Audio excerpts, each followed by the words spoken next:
BPSC स्वयं अपनी छवि धूमिल की है, जिसका पेपर लीक हो जाता है, जिसके चेयरमैन कहते हैं कि इस पेपर को कोई नहीं फाड़ सकता, उसको कोई रगड़ कैसे फाड़ दे। यदि ऐसा नहीं है तो नार्को टेस्ट कराया जाए। जांच और उसकी रिपोर्ट कब जांच होती है, कब रिपोर्ट दब जाती है, किसी को नहीं पता चलता है। पूरी मीडिया के सामने नार्को टेस्ट कराया जाए, उसकी दवा भी हम दे देंगे, सोडियम पेंटोथेल, वो नार्को टेस्ट किया जाए, हमारा भी कराया जाए। हम माफी नहीं मांगेंगे तो नहीं मांगेंगे। मर जाना कबूल है, जेल जाना कबूल है।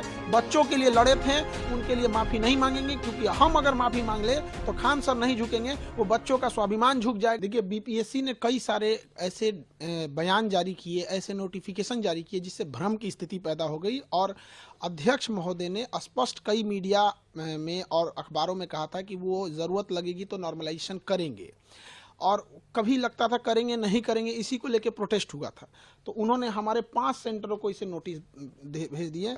देखिए, इसमें है मुसल्लापुर बोरिंग रोड पटना का है, ये मुखर्जी नगर दिल्ली है, करोल बाग दिल्ली है, और ये प्रयागराज सेंटर पे इन्होंने भेजा है। हालांकि इनसे एक छूट गया है, देहरादून छूट गया है, और गुवाहाटी खुल रहा है, वो छूट गया है। इन्हें वहाँ भी भेजना चाहिए, हम इसका जवाब देंगे। और इसमें कहा गया है कि हमने बच्चों को भड़का दिया यहाँ पे, जो कि सरासर गलत है। आप ये समझ सकते हैं कि आयोग कितना अयोग्य हो चुका है। हम बच्चे को कैसे भड़का सकते हैं, जो बच्चा खुद बीपीएससी का एग्जाम देने जा रहा है, एसडीएम डीएसपी बनने वाला है। यहाँ पर इनके गलत एक्शन की वजह से वो अपना विरोध संवैधानिक अधिकार के लिए मांग करने वहां गए थे। और एक शिक्षक की नैतिक जिम्मेदारी होने के नाते बच्चों के साथ जब भी अहित होगा तो उनके लड़ने के लिए उनके गार्जियन तो आएंगे नहीं। बच्चे गांव से आए हैं, वो मिडिल क्लास के बच्चे हैं, उनके पास इतना संसाधन भी नहीं है। तो हम उनको एक सही ढंग से एक जो तरीका है, गर्दनी बाग जो बिहार सरकार ने धरना स्थल के लिए दिया है, वहां जाके हम प्रोटेस्ट कर रहे थे। उसके लिए इन्होंने एक नोटिस भेज दिया, और इस नोटिस में उन्होंने कहा है कि हमारे ऊपर क्रिमिनल ऑफेंस, क्रिमिनल केस करेंगे ये, अगर हम ये नहीं करते हैं तो। अब बताइए, शिक्षक के ऊपर अगर ये क्रिमिनल एंड सिविल एलिगेशन लगाएंगे यहाँ पे, अगर हमने इनसे जवाब नहीं दिया और नोटिस का हमने इनको माफ़ी नहीं मांगे 15 दिन के अंदर, तो पहले तो हम आयोग को बता दें कि माफी तो हम नहीं मांगने वाले हैं। 2 साल जेल काट लेंगे, वो सही है। एक शिक्षक को ये क्रिमिनल बोलेंगे, ये पूरी देश देख रही है कि बिहार में क्या हो रहा है।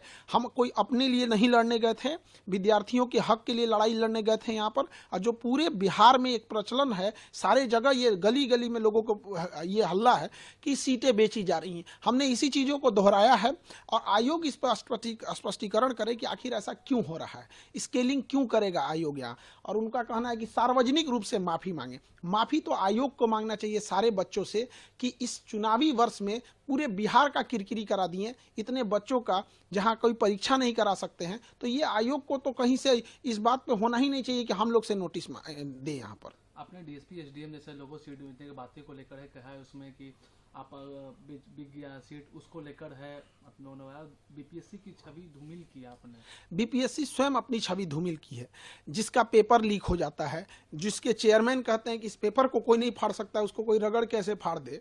जो कहता है कि यहाँ पर सबसे सुरक्षित बापू परीक्षा परिषद बिहार का सबसे अच्छा सुरक्षित है, वहाँ से सबसे ज़्यादा हंगामा हो जाए, इससे ज़्यादा छवि क्या खराब हो सकती है। आरा में पिछले साल पेपर लीक हो गया, इस साल ऐसे हो गया यहाँ पर, तो इससे हम क्या छवि खराब करेंगे। दूसरा कि जो एसडीएम की सीटें बेची जा रही हैं, जो डीएसपी की सीटें बेची जा रही हैं, ये तमाम मीडिया में चले हुए चीज़ें हैं। तो एक जिम्मेदार नागरिक होने के नाते और एक विद्यार्थियों का शिक्षक होने के नाते ये मेरा कर्तव्य बनता है कि हम इसको और बड़े मुद्दे पर उठाएं, ताकि इस पर जांच हो सके। यदि ऐसा नहीं है तो नार्को टेस्ट कराया जाए। हम यही कहते हैं कि देश में हम भी इतने दिन से पढ़ा रहे हैं, ये जांच और उसकी रिपोर्ट कब जांच होती है, कब रिपोर्ट दब जाती है, किसी को नहीं पता चलता है।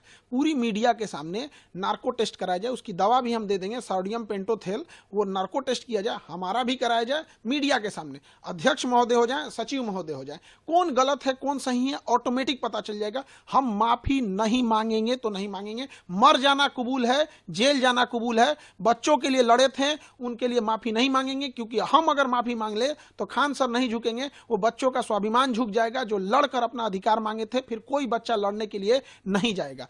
रही बात बच्चों के री एग्जाम की, अगर आयोग बच्चों के हित को ध्यान रखते हुए री एग्जाम कंडक्ट करा देता है, दोबारा बोलते हैं री एग्जाम बीपीएससी कंडक्ट करा लेता है, तो उसके लिए बीपीएससी जो कहेगा वो हम कर लेंगे। बच्चों के हित में ध्यान रखते के लिए जो सजा है वो हम कबूल कर लेंगे, चाहे आयोग कुछ भी कहे, लेकिन ऐसे तो माफी नहीं मांगेंगे।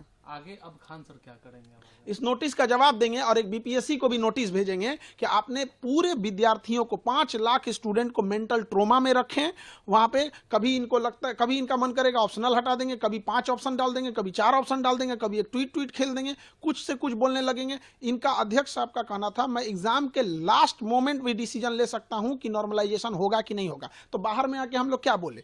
हम शिक्षकों को इन्होंने ये समझाने की नहीं कोशिश की थी, बल्कि ये थोपने की कोशिश की थी कि हम नॉर्मलाइजेशन करने जा रहे हैं, आप बच्चों को समझाइए। तो हम क्यों इनके डिसीजन को भागी बनेंगे? हमने इनसे यही कहा था कि आप बच्चों से बात करके बैठ लीजिए। तो इन्होंने कहा कि ठीक है, आप बच्चों को समझा दीजिए कि 15 नवंबर को हम एक बच्चों की मीटिंग बुलाएंगे। हम लोग के तो वैल्यू हम लोग तो बोल दिए कि आयोग बोले हैं कि 15 नवंबर को मीटिंग बुलाएंगे। क्या इससे आयोग की मंशा पर, उसकी छवि धूमिल नहीं होती है? तो ये सब चीजों में आयोग को सोचना चाहिए। क्या अब आगे आप क्या गवर्नर या किसी बड़े डिग्निशन से क्या आप बात अब हमारा तो यहाँ पे है, गवर्नर साहब से यहाँ पे फाइल रेडी है और मुख्यमंत्री साहब से। अब हम गवर्नर और मुख्यमंत्री साहब के पास जाएंगे इसको लेके। और हाईकोर्ट में हम बहुत पहले जा चुके हैं, हाईकोर्ट में पिटीशन लगा दिए थे हम 16 दिसंबर को ही। अब इत्तेफाक से क्या कहिएगा, उस समय छुट्टी हो गया था, तो ये 16 दिसंबर 2024 को परीक्षा के 3 दिन बाद ही हमने मतलब बिना किसी को बताए हमने लगा दिया वहां पर। लेकिन ये कहिए कि बच्चों की या किसके कहिए कि हाईकोर्ट छुट्टी पे चली गई।